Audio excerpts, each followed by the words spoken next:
So this lesson here is finding those key features of the graphs of polynomials, but this time they are given to you in intercept form. So for example, in this first one here it says y equals x minus 1 and x plus 2. That means that my x-intercepts are 1, 0, because it's the opposite of this, and negative 2, 0, because it's the opposite of this. So if you have factors of x minus p to the first power, so notice how these right here would be to the power of 1 and power of 1. So if you have to the power of 1, you would have, let's see, intercept at p comma 0, and it's going to cut straight through the x-axis. What this means is you have a multiplicity of 1. So going back to that multiplicity part when you factor. So for example, 1 and negative 2, right here, 1, negative 2. Notice how it just cuts through. Nothing else is done. Next, y equals negative x minus 1 squared. Your x-intercept is at 1, 0. Notice how it's squared, which means you would have 2 of those. So, intercept at p, 0 would mean and bounce off the x-axis, just like a parabola would. This means multiplicity of 2. So notice at 1, it hits and it bounces. That is a multiplicity of 2. Now the last one. I have x minus 1 cubed. That means you have an intercept at 1, 0. So at p, 0, and it's going to flatten like a cubic. This means multiplicity of 3. So right here, notice how it's going, and it kind of flattens out here, and then it goes up. That's what it means to flatten and have a multiplicity of 3. So let's look at a few examples that say sketch using the x-intercepts, the leading coefficient, and the degree. This first one says for x plus 1, x minus 1, x plus 2. This means x equals a negative 1, so negative 1, 0. X equals 1, so 1, 0. And x equals negative 2, therefore negative 2 and 0.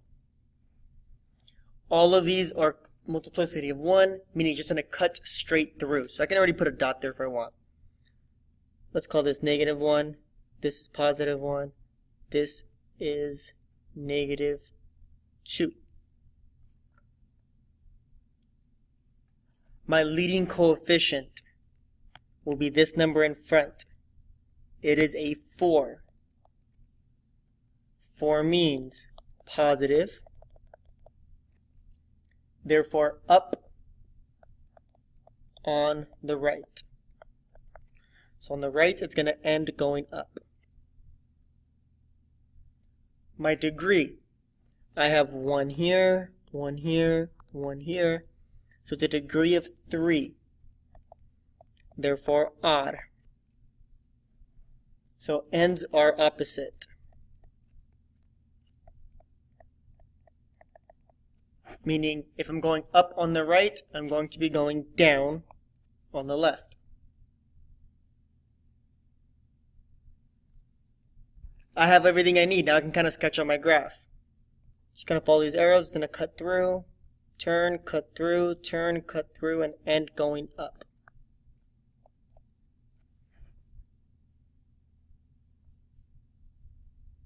Next examples.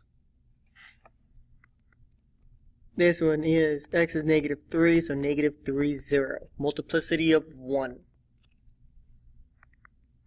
X equals 2, therefore 2, 0. That's a multiplicity of 2. Which means this one here is going to bounce. Leading coefficient is a -1/6. Negative means down on right. Degree, 1 and 2 makes 3. Odd means ends are opposite. So let's see, I have one at -3 and at 2. Negative down on the right, odd opposite, so it's going to be up on the left. So cuts through -3. When I go to my next one, it's going to bounce because it's multiplicity of 2, and keep going. Next one. This can also be read as x and then x minus 3 cubed, which means this gives me x equals 0 or 0, 0, and x equals 3 or 3, 0. Leading coefficient. Notice that there's not a number, which means it's going to be the number in front of here, which is just a 1. 1 is positive, which means up on the right. Degree. 3 and 1 makes 4. 4 is even, which means ends are the same. I have a point at 0, 0, point at 3, 0. Ends are both up.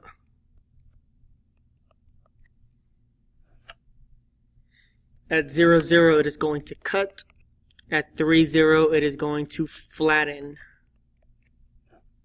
So, cuts through 0, 0. It is going to flatten and go up.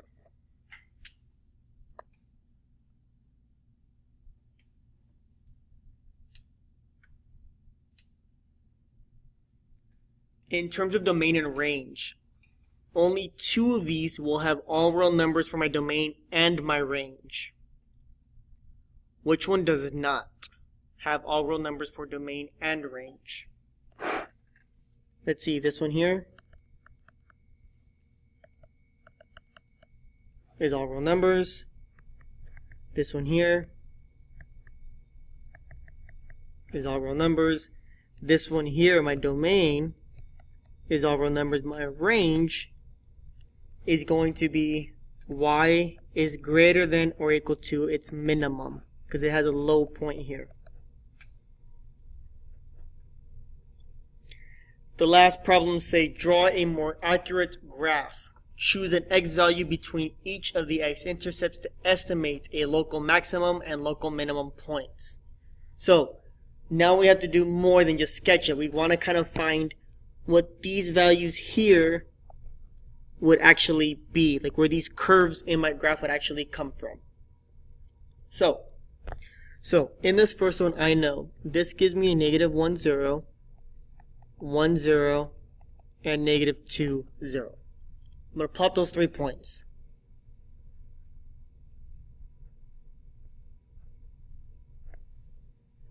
If I put those 3 on my table,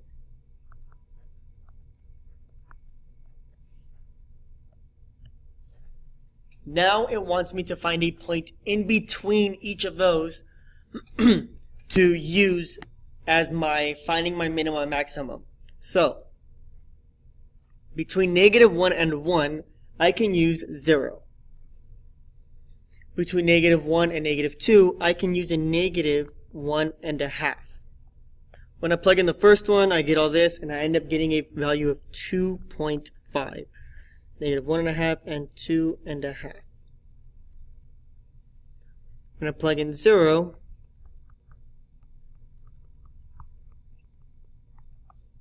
I end up getting a value of negative 8. So I get a point right down here. So now my graph, as we know from above, this problem here, it'll be up on the right, down on the left. So let's see. It's going to cut through all of them. Just going to keep going, keep going, keep going, cut through. It's going to go up here. Cut through, it'll turn on the blue. Cut through and end up there. So now that is a more accurate graph compared to what I had right up here. Let's do the same for this problem here, which is the same as my last example right here. From above, I knew I had a point at 0, 0 and 3, 0. 0, 0, 3, 0. I knew that this was going to flatten out here, and it was going to cut through the first one, but I don't know which direction yet. I do know it was going up here, so let's see, something like this. Whoa. I do know it was going to cut this way somehow, going up this way. I just didn't know where it's going to turn now. Between 0 and 3, I'm going to pick the number in half, which would be 1.5. When I plug that in, I get a negative 5.1.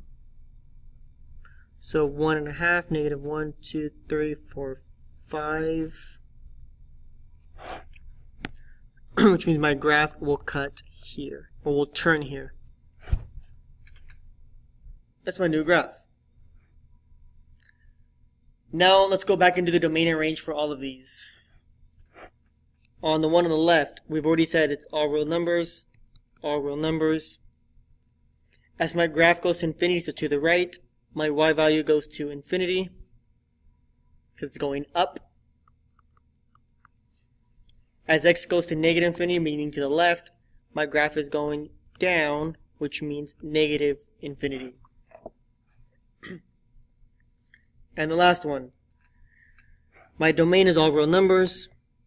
My range, we now found a minimum value. So now we're going to kind of just guesstimate.